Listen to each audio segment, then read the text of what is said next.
penjaga gaib Monas, legenda mistis di balik Monumen Nasional.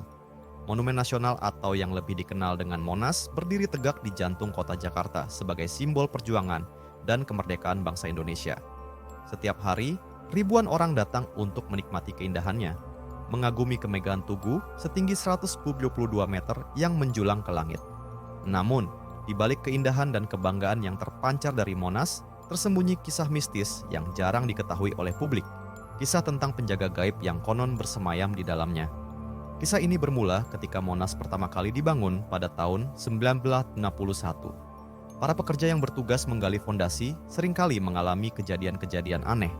Alat-alat kerja yang tiba-tiba bergerak sendiri, suara-suara bisikan yang muncul dari arah yang tidak jelas, dan bayangan-bayangan hitam yang melintas di ujung mata, membuat para pekerja merasa tidak nyaman. Mereka merasa ada sesuatu yang mengawasi mereka, sesuatu yang tidak bisa dijelaskan dengan logika. Suatu malam, seorang mandor yang bertugas menjaga lokasi pembangunan merasa terganggu oleh suara-suara aneh. Saat berjalan mengitari area proyek, ia mendengar suara langkah kaki di belakangnya. Namun, setiap kali ia menoleh, tidak ada siapapun di sana. Ia mencoba mengabaikannya, tetapi suara itu semakin dekat, seakan-akan ada seseorang yang mengikutinya di kegelapan. Mandor itu mempercepat langkahnya, berharap suara itu akan hilang. Namun, saat ia mendekati tugu yang sedang dalam proses pembangunan, langkah kakinya tiba-tiba terasa berat. Udara di sekitarnya menjadi dingin, dan pandangannya mulai kabur. Dalam keadaan panik, ia mencoba berteriak, tetapi suaranya tertahan di tenggorokan. Di tengah ketakutannya, ia melihat sebuah bayangan hitam melintas cepat di hadapannya. Bayangan itu bergerak dengan kecepatan yang tidak wajar, seolah-olah melayang di udara. Dalam sekejap, bayangan itu menghilang di balik konstruksi tugu, meninggalkan mandor itu terpaku di tempatnya. Kakinya gemetar, tubuhnya membeku oleh rasa takut yang luar biasa. Keesokan harinya, mandor itu menceritakan pengalamannya kepada rekan-rekan kerja. Mereka mendengarkan dengan serius, dan beberapa dari mereka mengangguk seolah-olah sudah pernah mengalami hal serupa. Dari bisikan ke bisikan, cerita tentang penjaga gaib yang bersemayam di Monas mulai tersebar di kalangan pekerja. Penjaga gaib ini diyakini sebagai roh-roh para pahlawan yang gugur dalam perjuangan merebut kemerdekaan. Mereka bersemayam di Monas, menjaga tugu itu dari gangguan, dan memastikan bahwa semangat perjuangan tetap hidup di dalam hati bangsa Indonesia. Namun, ada yang mengatakan bahwa roh-roh ini tidak selalu bersikap ramah terhadap mereka yang tidak menghormati keberadaan mereka. Pada malam hari, area sekitar Monas menjadi sunyi dan mencekam. Meskipun lampu-lampu kota tetap menyala terang, ada bagian-bagian tertentu yang terasa lebih gelap dan dingin, seolah-olah menyimpan rahasia yang tidak boleh diketahui oleh sembarang orang. Para penjaga malam yang bertugas di sekitar Monas seringkali merasakan kehadiran tak terlihat yang mengawasi setiap gerak-gerik mereka. Salah satu penjaga malam bernama Pak Surya pernah mengalami kejadian yang hingga kini sulit ia lupakan. Malam itu, sekitar pukul 2 pagi, ia sedang melakukan patroli rutin di sekitar Monas. Udara malam terasa dingin dan suara angin yang berhembus menambah kesunyian malam itu. Saat berjalan melewati sisi timur Monas, Pak Surya merasa ada sesuatu yang aneh. Pandangannya tertuju pada bayangan hitam yang bergerak di antara pepohonan.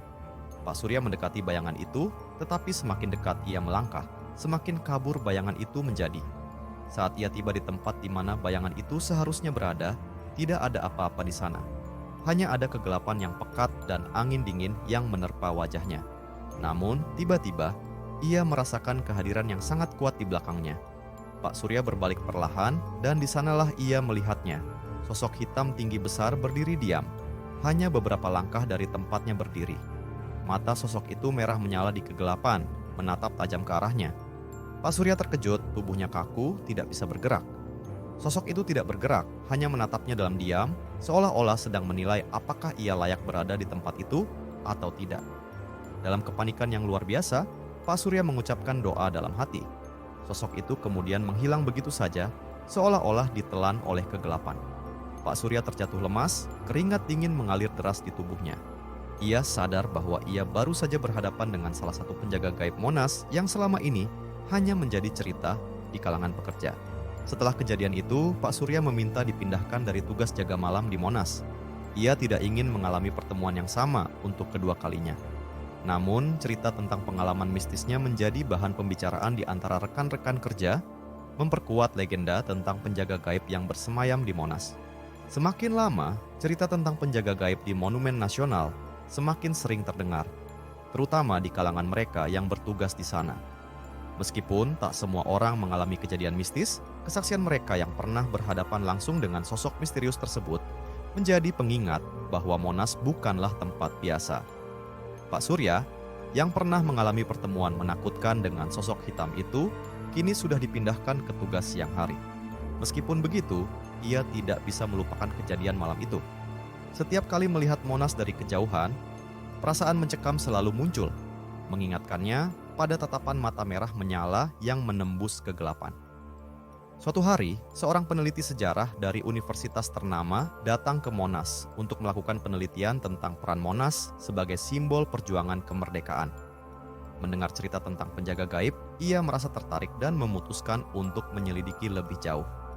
Peneliti itu, Dr. Budi, percaya bahwa setiap tempat bersejarah memiliki aura yang kuat dan Monas mungkin menyimpan lebih banyak rahasia dari yang kita ketahui.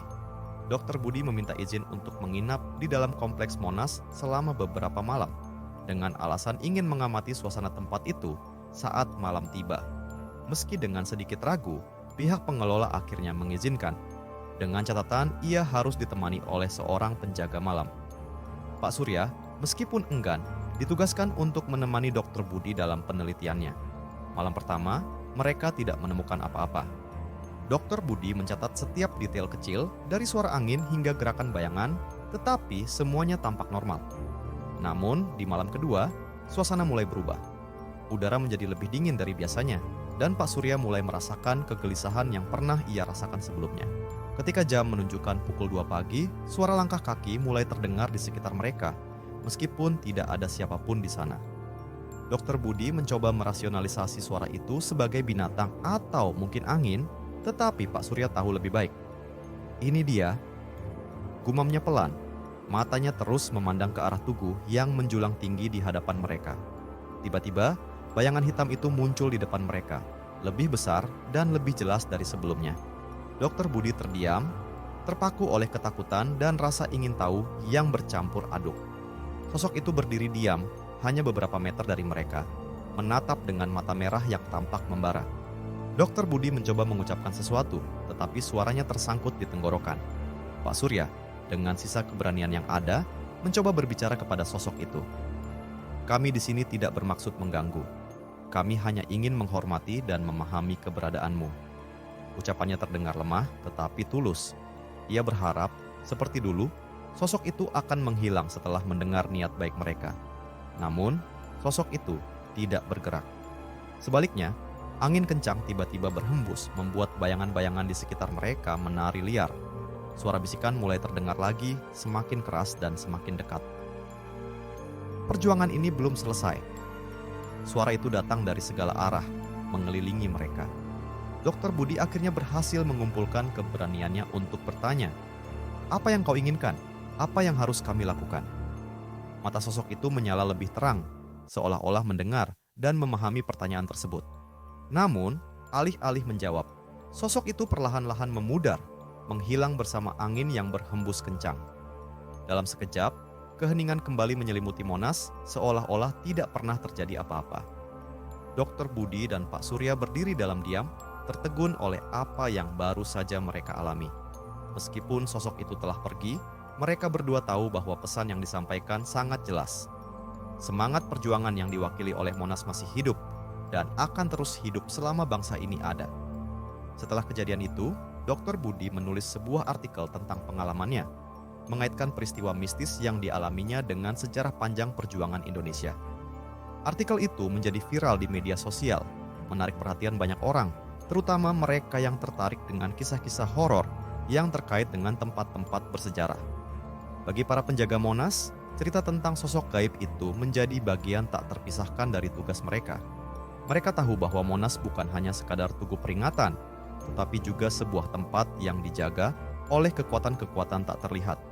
Penjaga gaib ini tidak hanya melindungi Monas dari gangguan, tetapi juga menjaga semangat perjuangan agar tetap hidup di dalam hati setiap warga Indonesia. Masih ada banyak cerita-cerita menarik lainnya.